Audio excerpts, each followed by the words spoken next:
One of the toughest things that those of us working in communications and marketing and sales have to deal with is, how do we measure success?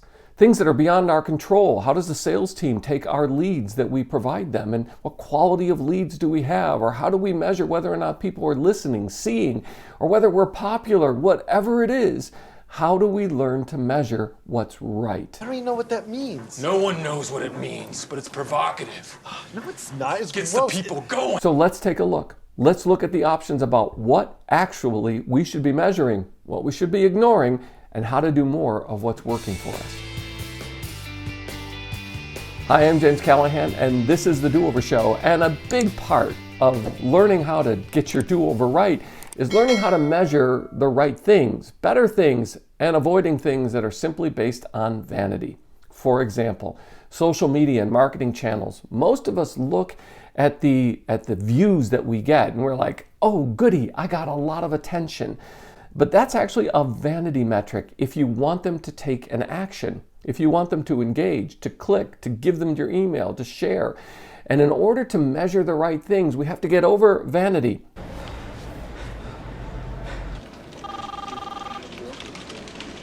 Jesus Christ. That's Jason Bourne. The other thing we have to get over is unsubscribes.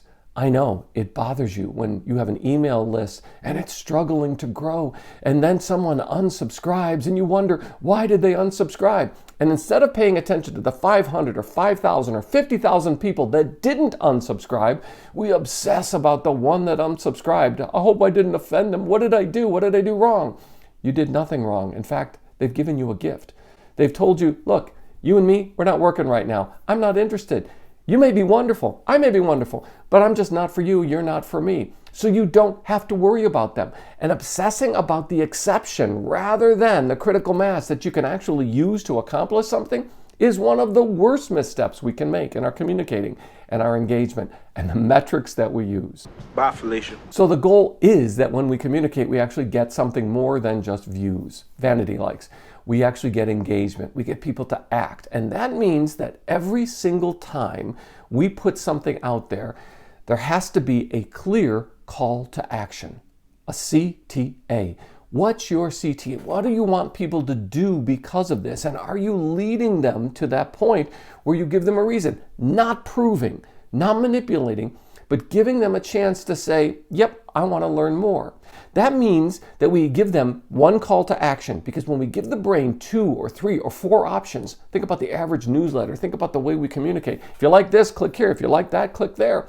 We give the brain so many different options that our brain has to burn calories in order to figure out which to do. And when we force people to make a choice just to engage with us, our results will go down precipitously the more choices we give. But if we tell people, here's your call to action, and we give it to them 3 different times in the same communication, the odds of them engaging and clicking on one of those 3 times, even though it's exactly the same call to action, said differently 3 ways, the odds go up exponentially. By the way, if you have 3 different things that you want to communicate to people, that's 3 different emails or 3 different posts or 3 different things, but never all crammed into the same thing. Learn how to talk more often rather than give people more options in your infrequent communications. How can you read this? There's no pictures. Well, some people use their imagination. And that brings us to the subject of volume. More is better. That is, the more we publish, the more we share, the more we email, the more familiarity, the more brand recognition, the more comfort level people have with what it is that we're giving. So the other day I looked at a response we got from ongoing marketing through one of our channels at work. And this person has been receiving email and seeing communications from us on social platforms for almost 9 months, but they didn't act until that day. 9 months after talking to them every single week, multiple times, did the person say, yeah, I need that. I'm ready. Can we talk? That is, we don't know where our audience is or when they're ready to react. But when they need us, when they're ready to act, we need to be there and be recognizable to them. So if we get a 1 chance to communicate to somebody, I lower expectations immediately. If someone says, hey, yeah, we'll send out something on your behalf or we'll share it in our networks 1 time, I really don't expect good results. I need at least weeks, months of communicating with people so that they're familiar with us. Because again, they're not unsubscribing. If you communicate with people and everybody unsubscribes, you're obviously doing something wrong. I get it.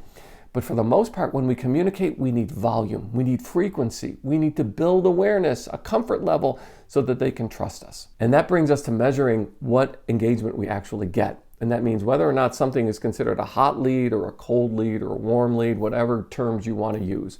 That is, when we communicate with people, do they take the action that we're asking them to take? Are they someone who is more likely? Do they need this? Is it something that they would benefit from? If we're marketing B2B and we're talking to people, but they're not in the business space, well, then they're not a hot lead for us. They're somebody who's curious or just wants to know more, but they're not going to be this enterprise sale for us. So instead, what we need to do is learn to measure for us what it is you're trying to communicate. Do you want people to come into your bakery? Do you want them to visit your coffee shop? Do you want them to sign up for your service?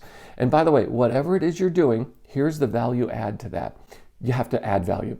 You have to give them something that benefits them. You give it to them.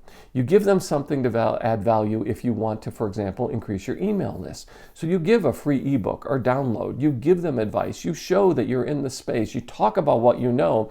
And you talk about what you know in ways that solve their problems, not just that you're better than your competitors. Yes, it's an important thing that they realize that maybe you're at a lower price point if you want to be a commodity. But if you want to be something that's preferred, that means you have to be trusted and in a space where people need you. And that means being someone who is generous, who's not just competing with the other guys, but who is there for the customer. So when we communicate, it's not about our expertise, our insecurities, or what we're getting across. It's instead what we're able to do for you, what we're able to do that benefits you, that solves your problem, that we can be someone who steps into your life that you want to pay for the convenience of solving a problem that you need. Okay, quick story. We pay to feel certain ways and to get things done. It's a simple part of our culture today, and if you have the money to do it, you do it. Here's what I mean. You'll pay $6 for a cup of coffee because you deserve that good cup of coffee with the frappe latte and the drizzle and the this and the that and the type of milk. We pay for that because we want to feel that sense of, well, enjoyment. When our oldest went away to college, first went away to college, a few weeks in, she got a cold. Well, we're 4.5, 5 hours away. How are we going to be good parents? Because we can't just run to the medicine cabinet and give them the medicine they need and care for them. No, we pay to feel that way. We pay Amazon to feel that way as Prime members so that we can go to Amazon and get medicine delivered and some candy and something to benefit them the same day. And it's delivered to them so that they get the benefit and we get to feel a certain way. We pay for that privilege. And that's what we're giving people a chance to do, to buy, to pay, to have their problem solved or to be the kind of person they imagine themselves to be, that they want to be. And that's what we're giving people a chance to do, to solve their problem or to become something that they know they really want to be. So take a close look at what you're doing in your marketing and communications. See what you're actually measuring. See what makes you feel good, insecure, makes you feel nervous, and see what you can do more of that's working, that's getting the kind of customer, the leads, the person, the clients that you actually need for your business. Things that actually you can control as a communicator and marketer. And when you come up with those ideas, or when you get something that really works, please share it in the comments because we're all desperate for good ideas. And thanks for being part of the Do-Over Show. Please, could you tap the like button because it really helps. And while you're down there, consider subscribing and ringing the notifications bell so you don't miss the next episode. I'm so glad you found me, and I found you. Thanks.